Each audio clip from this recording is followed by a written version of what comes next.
여러분 혹시 첫눈에 반해 보신 적이 있으십니까? 심리학이 연애를 말한다는 책을 보면 첫눈에 반해서 결혼을 했다고 하는 사람들의 다양한 고백들이 기록이 되어 있습니다. 그 중에 하나의 예를 들어본다면 육교를 건너는데 앞에서 걸어오는 한 여성을 보고 그 자리에서 굳어버리는 줄 알았습니다. 이후 그 여자분을 졸졸 따라다녔고 지금은 그녀와 함께 결혼해 잘 살고 있습니다. 요즘 같으면 스토킹이라고 오해받을 만한 상황이지만 예전에는 그렇게 결혼한 사람도 꽤 있지 않았습니까? 그처럼 첫눈에 반해서 연애를 하거나 결혼하는 사람들이 실제로도 참 많이 있다는 것입니다. 미국에서 설문조사를 해보았더니 그처럼 첫눈에 반한 사람들이 실제로 결혼하는 사람들의 비율이 무려 55%나 되었다고 합니다. 심지어 그 사람하고 교제하고 있는 사람까지, 결혼까지는 못하고 지금 현재 교제까지만 하고 있는 사람까지 합하면 70%가 넘는 사람들이 첫눈에 반한 사람을 지금까지도 쭉 그렇게 사랑하고 있다는 것입니다. 더 놀라운 건 뭔지 아십니까? 미국의 이혼율이 무려 50%가 넘는다고 하는데 첫눈에 반해서 결혼하는 커플들을 봤더니 첫눈에 반해서 결혼하는 커플은 남자는 불과 20%, 여자는 10%만 이혼을 하더라는 것입니다.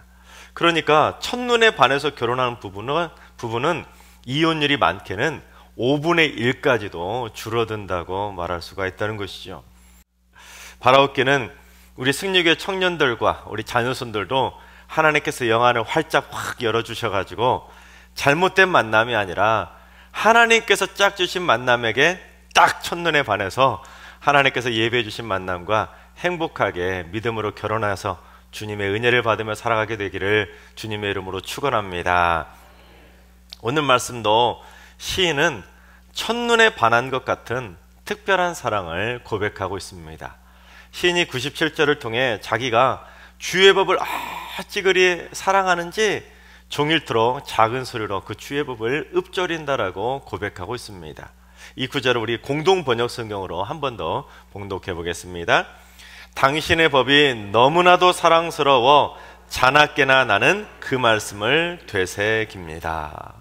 하나님의 말씀을 자나깨나 되새길 정도로 하나님의 말씀의 법을 너무너무 사랑하고 있다는 것입니다. 언제나 서나 당신 생각이라는 노래가 있지 않습니까? 지금 시편 119편 시에는 언제나 서나 말씀 생각하고 자나깨나 말씀 생각할 정도로 하나님의 말씀에 첫눈에 반해버려서 하나님의 말씀을 지금까지 마치 연애하듯이 뜨겁게 사랑하고 있다는 것입니다. 여러분 혹시 하나님의 말씀에 반하셨습니까? 하나님의 말씀을 연인처럼 사랑하고 계십니까? 바라옵기는 우리 승리교회 모든 성도님들은 하나님의 말씀에 첫눈에 반하는 것처럼 진정으로 일평생 뜨겁게 사랑하며 살아가게 되시기를 주님의 이름으로 축원합니다. 시인은 자기가 그처럼 하나님의 말씀에 반할 정도로 뜨겁게 사랑했더니 그 하나님의 말씀을 통해서 세 가지를 받았다고 고백합니다. 시인이 받았다고 고백하는 세 가지가 무엇이냐면 첫 번째는 하나님의 말씀을 그렇게 사랑했더니 하나님의 말씀이 자기를 원수보다 더 지혜롭게 해주었다고 고백합니다. 우리 98절을 봉독해 봅니다. 주의 계명들이 항상 나와 함께 함으로 그것들이 나를 원수보다 지혜롭게 하나이다. 여러분 사무엘하 17장을 보면 다윗의 아들이었던 압살롬이 반역을 일으키자 다윗 왕이 왕궁을 벗어나서 도망치는 내용이 나오고 있습니다.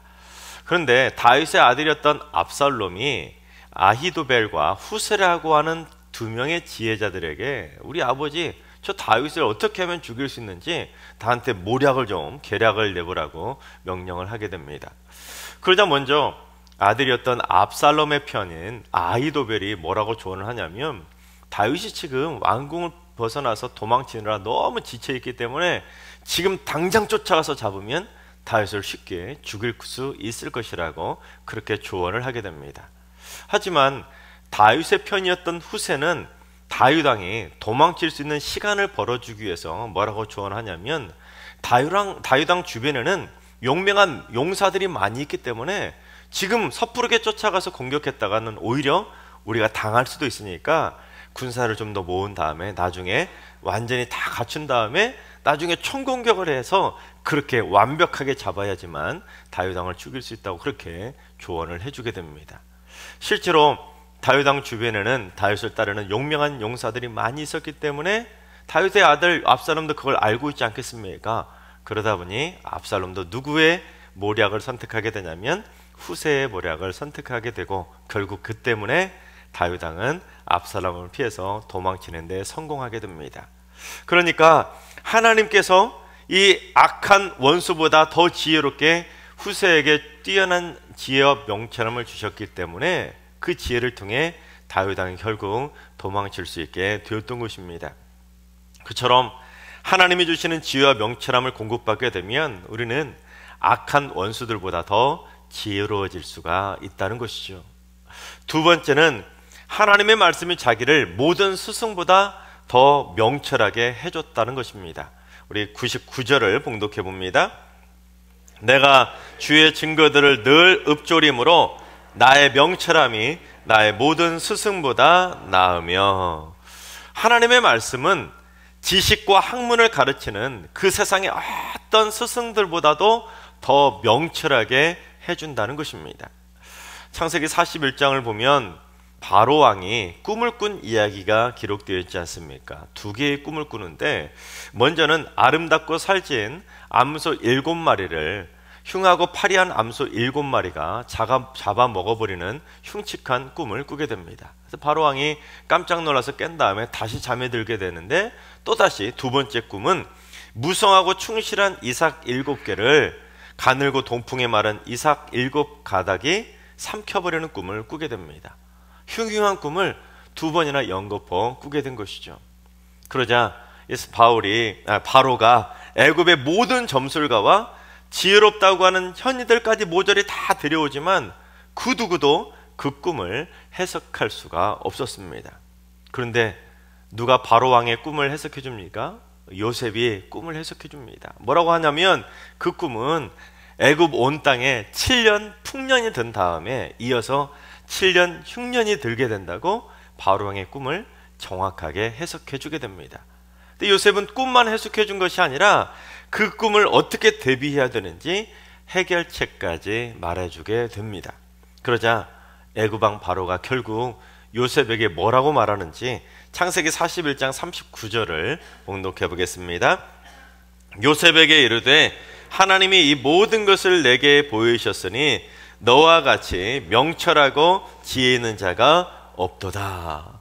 하나님의 말씀은 세상 그 누구도 쫓아올 수 없는, 세상의 그 어떤 지혜자나 스승도 쫓아올 수 없는 하늘의 지혜와 명철함을 더해준다고 고백하고 있는 것입니다. 셋째, 하나님의 말씀이 자기를 노인보다 더 명철하게 해주었다고 고백합니다. 우리 100절을 봉독해 봅니다. 주의 법도들을 지킴으로 나의 명철함이 노인보다 나으니이다. 여기서 노인이라 함은 인생의 많은 경험을 쌓는, 즉 인생의 연륜을 의미합니다. 그러니까 하나님의 말씀을 사랑해서 하나님으로부터 말씀의 지혜와 명철함을 받게 되면 연륜도 뛰어넘을 수 있는 지혜와 명철함까지 받을 수가 있다는 것입니다. 즉 하나님께서 주시는 지혜와 명철함은 나이도 뛰어넘을 수 있고 명철함도 뛰어넘을 수가 있다는 것입니다. 종합해 본다면 이 시인은 하나님의 말씀을 사랑해서 주야로 읊조리고 자나깨나 말씀을 생각할 정도로, 그 정도로 하나님의 말씀을 사랑했더니 원수보다도 스승보다도 노인보다도 더 뛰어난 하늘의 지혜와 명철함을 받았다고 고백하고 있는 것입니다. 그러니 얼마나 시인이 신나겠습니까? 그래서 시인은 하나님의 말씀이 너무 좋아서 하나님의 말씀을 뭘로 비유하냐면 꿀로 비유합니다. 우리 103절을 봉독해 봅니다. 주의 말씀의 맛이 내게 어찌 그리 단지요 내 입에 꿀보다 더 다니다. 여러분, 실제로 내 삶 속에 내가 하나님의 말씀을 그렇게 사랑했더니 하늘의 놀라운 지혜와 명철함을 받아서 세상의 그 어떤 원수보다 스승보다 노인보다 더 명철해졌다면, 지혜로워졌다면 어떻게 말씀의 맛이 달지 않을 수가 있겠습니까? 내 입에서 꿀보다 더 달 수밖에 없는 것이죠. 그런데 이 시인이 말씀의 꿀맛을 맛봤을 때 그 말씀의 꿀맛을 맛볼 수 있었던 그 시인의 입맛은 소위 말하는 초딩 입맛은 아닙니다. 여러분, 초딩 입맛이라고 들어보셨나요? 어린 시절에 좋아하던 음식을 나이가 들어서도 찾는 사람들의 입맛을 가리켜 우리는 흔히 초딩 입맛이라고 그렇게 말을 합니다. 어른이 돼서도 햄이나 소시지처럼 달달한 음식들을 좋아하기 때문에 입맛이 까다로워서 자기가 좋아하는 음식만 편식하다가 결국에는 건강도 안 좋아지게 되는 것입니다. 마찬가지로 하나님의 말씀도 초딩 입맛처럼 편식하는 경우들이 있다는 것입니다. 축복과 관련된 말씀, 치유나 회복과 관련된 말씀 등 주로 복과 관련된 달달한 말씀들만 좋아하게 되는 것이죠. 심지어 어렸을 때 좋아하던 음식을 어른이 돼서도 똑같이 편애하며 초딩 입맛이 되는 것처럼 그렇게 하나님의 말씀에도 초딩 입맛을 맛을 길들여 버린다면 신앙의 연수가 아무리 오래되어도 자기가 좋아하는 몇몇 구절의 말씀만 좋아해서 말씀의 범위를 절대로 벗어날 수가 없다는 것입니다. 그러니 하나님의 말씀에 초딩 입맛을 가져버리면 나를 깨우쳐주는 내 입에 쓴 말씀 또는 내 마음에 찔리도록 가시처럼 쿡쿡 내 영혼을 찌르는 나를 책망하는 말씀 또는 어렵고 딱딱한 말씀들은 그냥 듣기 싫어서 그냥 넘겨버리며 하나님의 그 귀한 말씀도 편식하게 되는 것입니다. 그러나 시편 119편의 시인은 초딩 입맛을 가지고 말씀의 꿀맛을 맛본 것이 아닙니다. 여러분, 시편 119편 오늘 말씀을 읽을 때 시인은 하나님의 말씀을 무엇으로 표현했지요? 법으로 표현했습니다. 특별히 시인이 법으로 표현한 이유가 무엇이겠습니까? 여러분, 법이 뭐지요? 잘못된 행동을 못하게 하고 잘못한 사람을 벌을 주는 뜨끔하고 따끔한 말씀이 바로 법 아니겠습니까? 그런데 시인은 하나님의 말씀의 법이 너무나도 사랑스러워서 자나깨나 말씀을 되새길 정도로 하나님의 모든 말씀을 사랑했더니 설령 내 입에 쓴 책망의 말씀도 나를 꾸짖는 말씀도 그 어떤 법이라 할지라도 그 모든 말씀이 꿀맛처럼 달게 느껴지게 되었다고 고백하는 것입니다. 그렇습니다. 하나님께서는 성경 66권의 모든 말씀을 우리가 전부 다 달게 먹으라고 주신 말씀이지 좀 쓰다고 뱉어버리고 그 좀 딱딱한 말씀이라고 넘어가 버리고 나를 깨우치는 충고의 말씀이라고 그냥 흘려버리라고 주신 말씀이 아니라는 것입니다. 성경 66권의 모든 말씀을 꿀처럼 달게 먹을 수 있어야 그의 영혼이, 그의 마음이, 그의 육신이 건강해질 수밖에 없는 것입니다. 미국의 영적 대각성 운동을 일으켰던 조나단 에드워즈는 이러한 미각, 이처럼 성경 66권 말씀을 전부 다 꿀처럼 달게 맛볼 수 있는 미각을 거듭난 자들만 갖게 되는 새롭고도 초자연적인 그러한 감각인 신령한 미각이라고 불렀습니다. 여러분, 옆 사람하고 이렇게 한번 인사할까요? 신령한 미각을 가집시다. 그래요. 신령한 미각을 가져야 이 66권 말씀 전부가 다 내 입에 꿀처럼 단 나를 살리는 말씀, 나를 고치는 말씀, 나를 회복시켜주는 말씀으로 먹을 수가 있는 것입니다. 어떤 아기 병아리가 새들이 다니는 유치원에 다녀오더니 엄마 닭에게 투덜거리며 이렇게 불평을 하더랍니다. 엄마, 왜 우리는 하늘을 못 날아? 내가 날지 못한다고 친구들이 놀린단 말이야. 그러면서 투정을 부렸다고 합니다. 그러자 갑작스러운 질문에 잠시 고민하던 엄마 닭이 병아리에게 이렇게 대답해 주었다고 합니다. 그건 이 땅 위에 먹을 것이 많기 때문에 굳이 하늘을 날 필요가 없단다. 네, 여러분, 이 와중에는 좀 웃어주셔야 제가 다음번에도 준비를 하시겠습니다. 여러분, 마찬가지로 우리가 이 땅의 지혜와 지식에 맛을 들이고 이 땅의 학문을 좋아해 버린다면 이 땅의 지혜와 지식으로 충분하다면서 하늘의 지혜와 하늘의 명철함을 필요 없다고 무시해 버린다는 것입니다. 그래서 학문적인 지식이 높은 사람들일수록 성경을 무시하는 경향이 많은 것입니다. 그러나 그거는 하늘을 날아보지도 않고 하늘을 나를 필요가 없다고 합리화하는 것이나 마찬가지인 것입니다. 하늘의 지혜를 맛보지도 않았으면서 말씀의 꿀맛이 얼마나 달콤한지, 얼마나 꿀맛처럼 달콤한지도 모르면서 그냥 하늘의 지혜가 필요 없다고 무시하고 합리화해 버리는 것이나 마찬가지라는 것입니다. 그처럼 성경을 무시해 버리면 신령한 미각을 가지지 못하기 때문에 원수와 스승과 노인보다도 뛰어난 그 놀라운 하늘의 지혜와 명철함을 절대로 맛볼 수가 없는 것입니다. 그러나 이 세상의 그 모든 지혜와 지식을 전부 다 합친다 하더라도 지혜와 지식의 근본이신 하나님이 주시는 그 하늘의 지혜와 지식을 맛보게 된다면 우리는 그 어떤 세상의 지혜도 뛰어넘으면 축복의 삶을 살아갈 수가 있다는 사실입니다. 그렇습니다. 바라옵기는 우리 모두 신령한 미각을 꼭 가져서 성경 66권의 말씀 전체가 꿀처럼 단 생명의 말씀이 되어서 우리 모두 세상의 지혜와 지식을 뛰어넘을 수 있는 하늘의 놀라운 지혜와 지식을 명철함을 받으며 살아가게 되시기를 주님의 이름으로 축원합니다.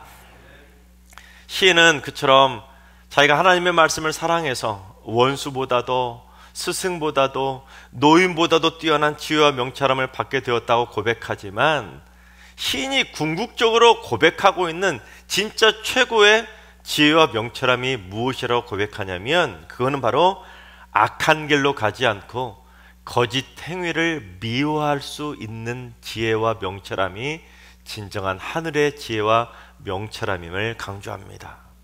우리 101절과 102절, 104절을 봉독해 보겠습니다. 내가 주의 말씀을 지키려고 발을 금하여 모든 악한 길로 가지 아니하여 싸우며 주께서 나를 가르치셨으므로 내가 주의 규례들에서 떠나지 아니하였나이다. 주의 법도들로 말미암아 내가 명철하게 되었으므로 모든 거짓 행위를 미워하나이다. 그렇습니다. 세상 사람들은 성공과 출세를 위해서 지혜와 명철함을 추구하지 않습니까?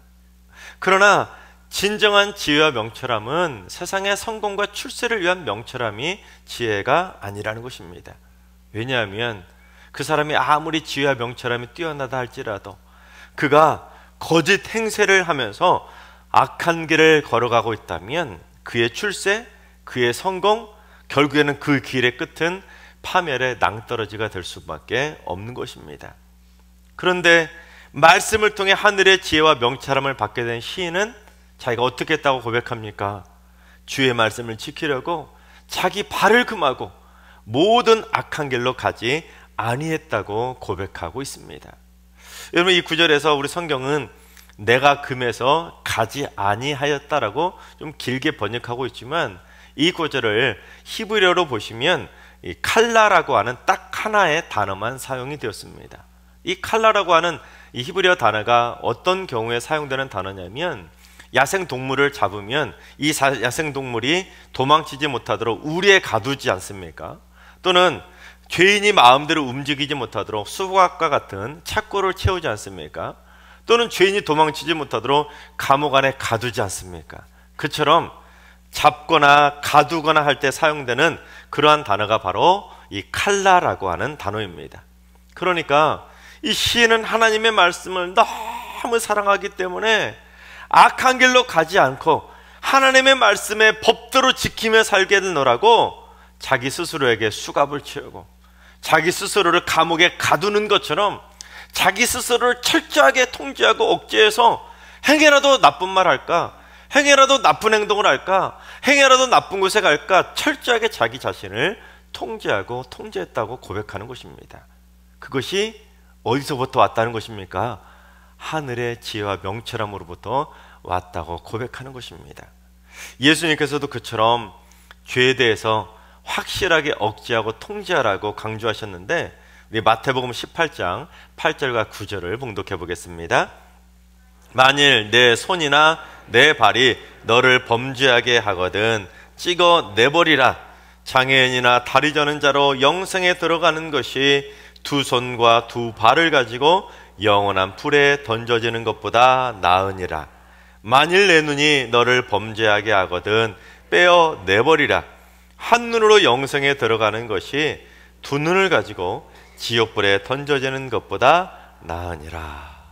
내 손이나 발 또는 내 눈이 범죄하게 하거든 아예 손발을 찍어버리거나 내 눈을 뽑아버리는 것이 차라리 지옥불에 던져지는 것보다 나으니까 시인의 고백처럼 악한 길로 가지 않기 위해서는 하나님의 말씀의 법으로 또 하나님의 지혜와 명참을 받아서 자신을 철저하게 통제하고 가도서라도 하나님의 말씀대로 살아가려고, 법대로 살아가려고 노력하며 자신을 통제할 수 있어야 된다는 것입니다.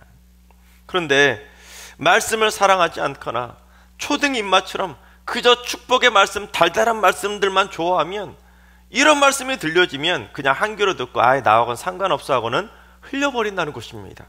그러나 말씀을 꿀처럼 달게 여기며 어떤 말씀이든지 사랑하는 사람들은 나를 깨우치는 이런 말씀을 들을 때마다 오히려 정신을 바짝 차리고 오히려 더 자신의 행동을 말씀으로 더 단단하게 통제하려고 더 말씀을 붙잡고 노력하는 삶을 살게 되는 것입니다. 그것이 바로 신령한 미각을 가진 사람들만이 할 수 있는 칼라의 통제라고 말할 수가 있는 것입니다.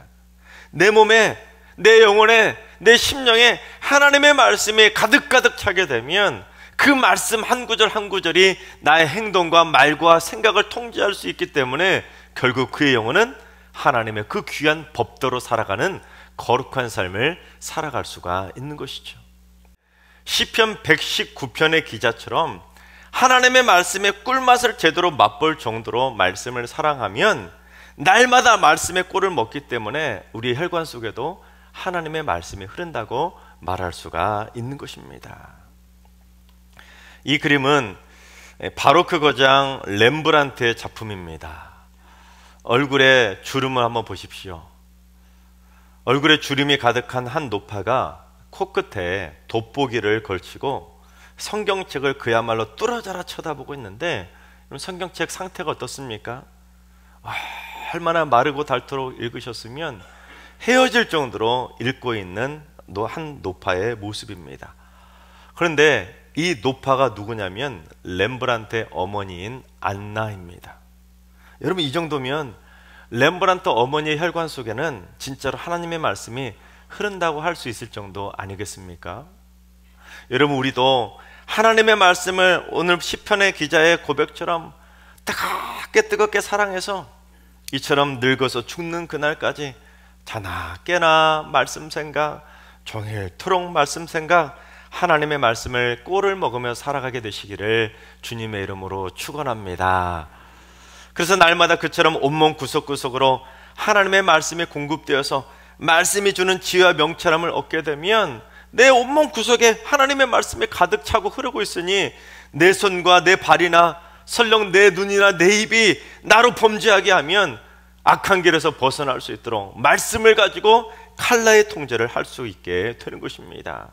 내 혈관 속에도 하나님의 말씀이 흐를 정도로 날마다 하나님의 말씀을 자나깨나 쉬지 않고 먹고 먹어야 우리는 하나님 앞에서 거룩한 백성으로 쓰임받을 수가 있는 것이죠.